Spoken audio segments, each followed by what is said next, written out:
Olá, aluna! Olá, aluno! Nesta aula vamos falar sobre autenticação de usuário utilizando token. As tecnologias que iremos utilizar serão o NestJS e o JSON Web Token, mas conhecido pela sigla JWT. Nesta aula, também vamos aproveitar para demonstrar como adicionar e trabalhar com diferentes módulos em um mesmo projeto. E lembre-se, o link do código-fonte deste projeto está disponível na descrição do vídeo. É muito importante que você baixe o código para acompanhar esta aula.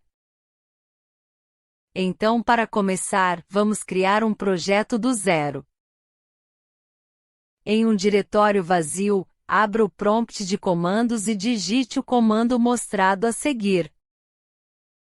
Ao concluir, abra o projeto criado no VS Code e veja na imagem como fica a estrutura do projeto.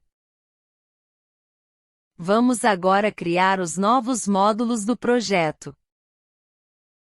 Ao criar um projeto no Nest, o módulo AppModule é criado automaticamente pelo framework.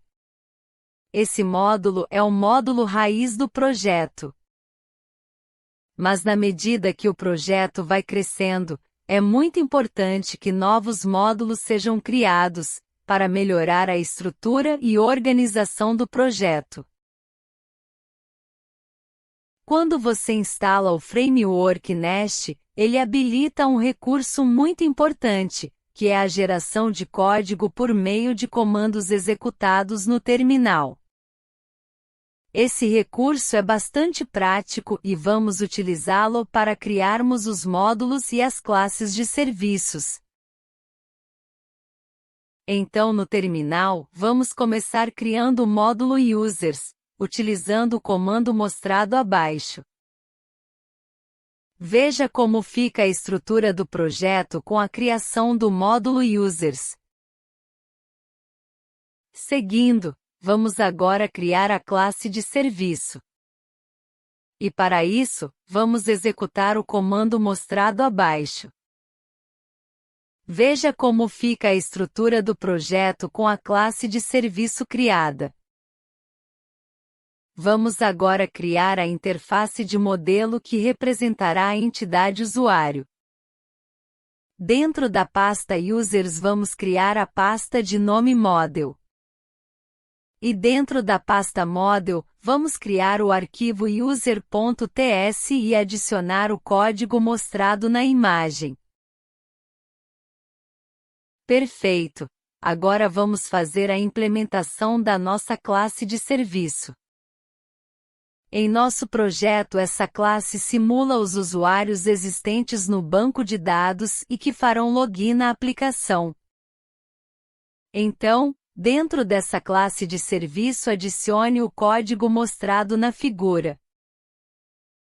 Ao verificar o código, perceba que estamos criando um array contendo 2 registros de usuários. Esses registros representam os usuários que possuem login cadastrado no sistema. Em uma aplicação real, essa informação é registrada em um banco de dados. Já a função FindOne é acionada sempre que o usuário realiza uma solicitação de login. Essa função realiza uma busca no array e retorna os dados do usuário, caso as informações de login estejam corretas.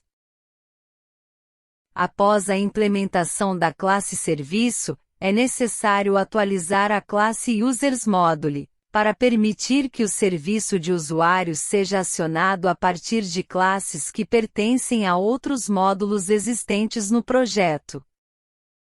E para isso, basta adicionar o código mostrado em destaque na imagem.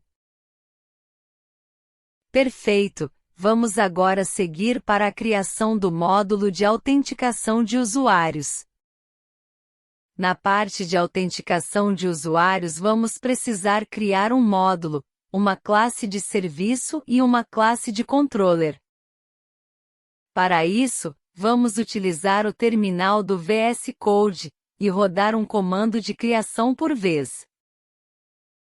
Para criar um módulo de autenticação, rode o comando destacado na imagem e veja como fica a estrutura do projeto com o novo módulo criado. Para criar a classe de serviço de autenticação, rode o comando em destaque. E para criar a classe de controller de autenticação, rode o comando em destaque. Agora que temos todas as classes criadas, vamos implementar os códigos necessários para a realização da autenticação do usuário. Então vamos começar pela classe de serviço. Na classe de serviço vamos implementar o código mostrado na imagem. Começando pelo construtor, repare que estamos criando uma instância do serviço de usuário, pois é nessa classe que estão os métodos de consulta de usuário. Em seguida, veja como fica a implementação do método sign-in.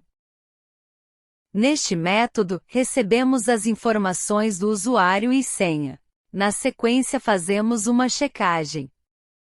Caso as informações não estejam corretas, o serviço envia uma mensagem de erro informando que o usuário não está autorizado.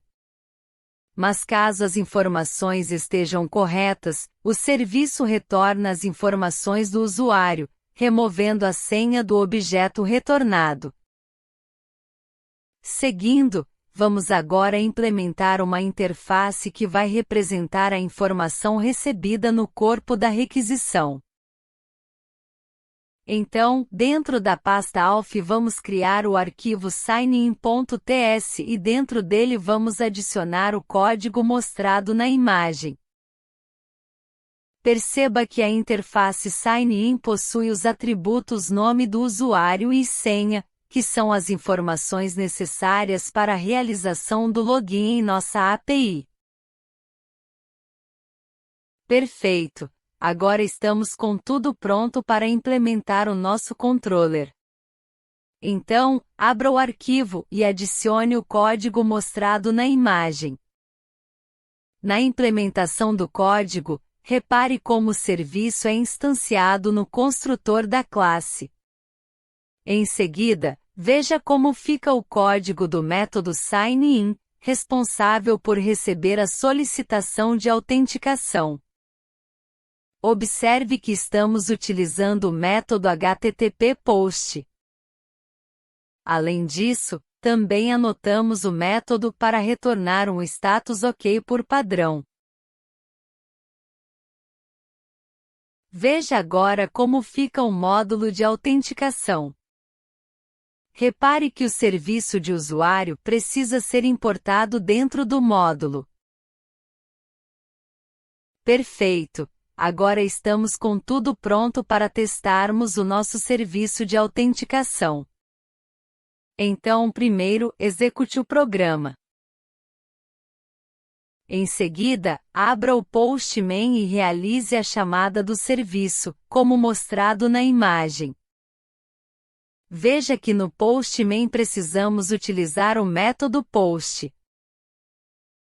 E no corpo da solicitação, precisamos adicionar as informações do login e senha de um usuário. Lembrando que em nosso sistema definimos dois possíveis usuários na classe UserService. Repare que no resultado da requisição é retornado as informações do usuário autenticado. Veja agora mais um teste da nossa API, mas agora informando o outro usuário. Perfeito! Nosso serviço de autenticação está funcionando. Mas perceba que ele retorna os dados do usuário logado, mas não retorna o token de autenticação. Então, vamos agora adicionar o código necessário para a geração do token. Mas primeiro, lembre de parar a execução do programa, caso ele esteja rodando. E execute no terminal o comando mostrado na imagem. Na sequência, dentro da pasta ALF, vamos criar o arquivo constants.ts. E dentro dele vamos adicionar uma constante que conterá uma senha. Essa senha será usada na criptografia das informações que serão adicionadas ao token. Vamos agora adicionar o código de geração do token na nossa classe de serviço. A primeira alteração que precisamos fazer é adicionar ao construtor a classe de serviço de geração de token JWT, fornecida pelo framework Nest. Na sequência, basta passar o objeto de retorno para dentro do método de sign-in-async. Com isso, o retorno da classe de serviço de autenticação passa a ser o token gerado pela biblioteca JWT. Antes de colocarmos a aplicação para rodar, precisamos adicionar algumas informações importantes no módulo. Então abra o módulo de autenticação e adicione o código mostrado na imagem. Repare no código que precisamos importar o módulo da biblioteca JWT. E dentro da importação precisamos adicionar algumas configurações. Sendo a primeira delas, informar a senha de criptografia que iremos utilizar na geração do token. Aqui vamos utilizar a senha informada no arquivo constants.ts. Na sequência, vamos informar o tempo de duração do token. Em nosso exemplo, o token irá expirar em 60 segundos.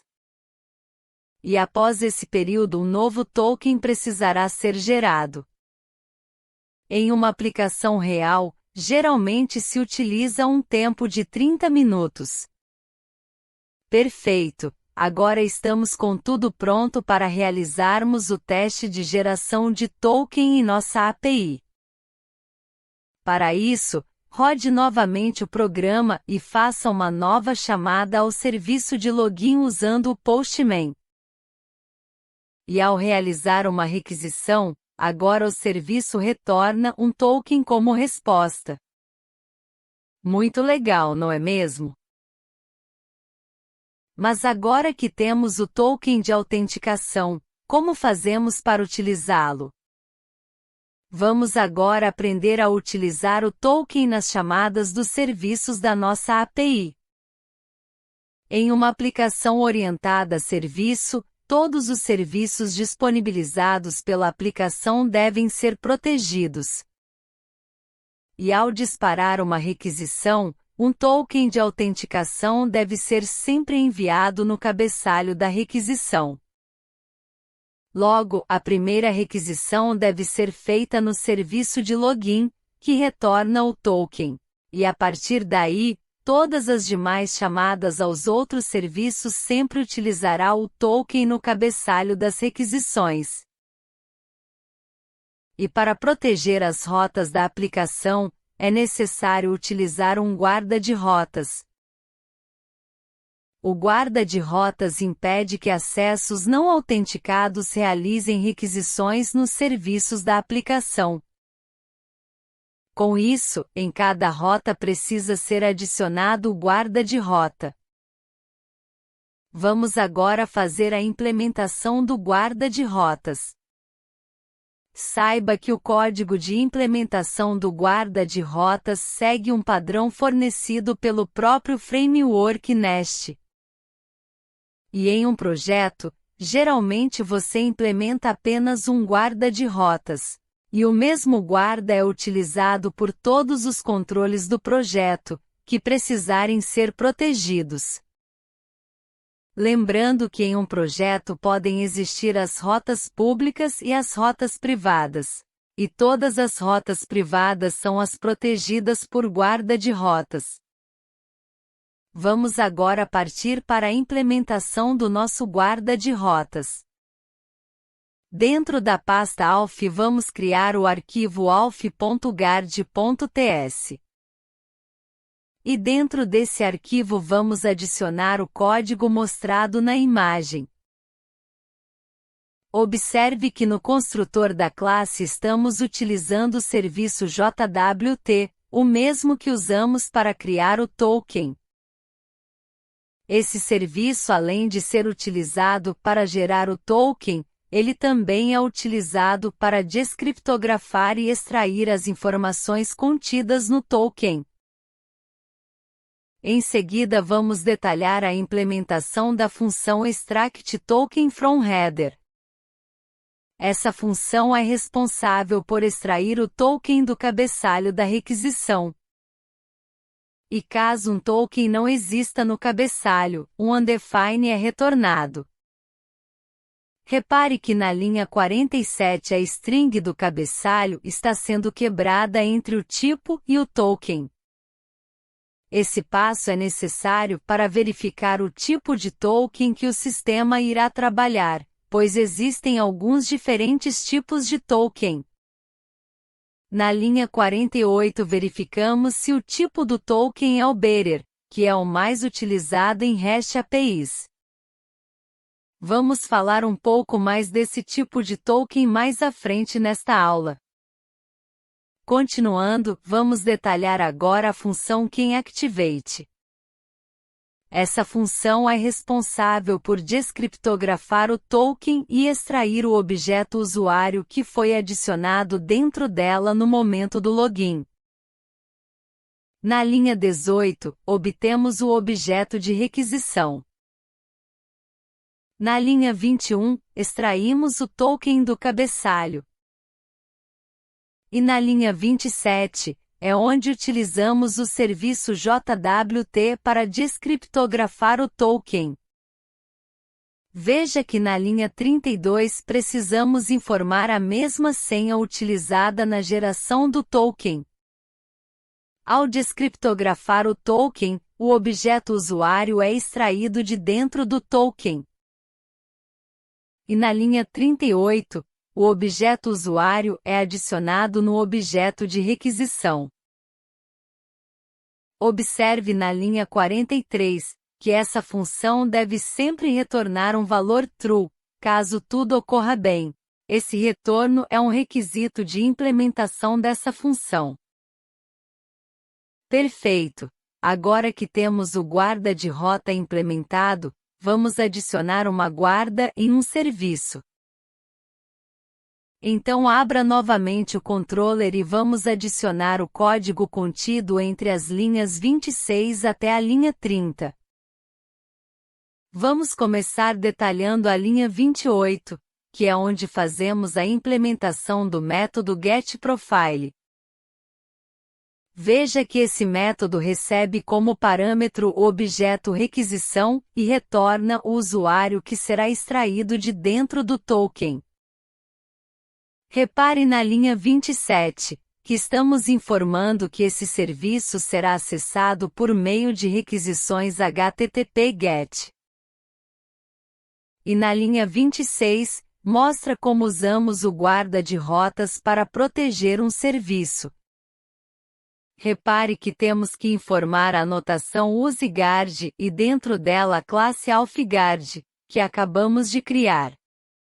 É neste formato que as rotas são protegidas. Perfeito! Vamos agora testar de forma completa a nossa aplicação. Primeiro, vamos fazer o login do usuário e em seguida utilizar o token gerado para verificar as informações do usuário logado. Lembrando que o tempo de validade do token é de apenas 60 segundos.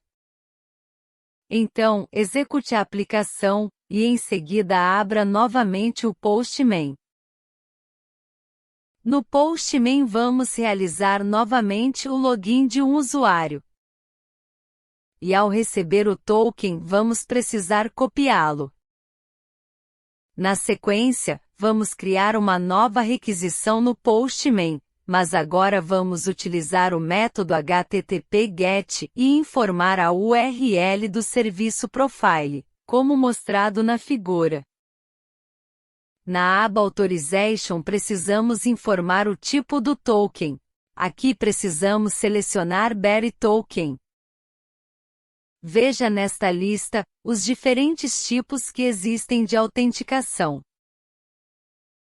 Seguindo na caixa ao lado, precisamos colar o token que foi gerado no momento do login. Por fim, basta clicar no botão Send para receber as informações do usuário que foi autenticado pela aplicação como resposta do serviço. Observe que o objeto retornado possui os atributos IAT e ESP, que significam a data de criação do token e a data em que ele vai expirar. Veja agora na próxima imagem o que acontece se tentarmos chamar o serviço após 60 segundos. Observe que recebemos uma mensagem informando que o usuário não está mais autorizado para consumir o serviço. Neste caso, o framework Nest validou o tempo de duração do token e retornou uma mensagem de não autorizado. Sensacional, não é mesmo? Agora você já sabe como trabalhar com a autorização e a utilização de token JWT. Você deu um passo muito importante nos seus estudos. Parabéns! Na próxima aula vamos continuar avançando nossos estudos na tecnologia Node. Fique ligado e se inscreva no canal para receber todas as novidades. E até a próxima aula!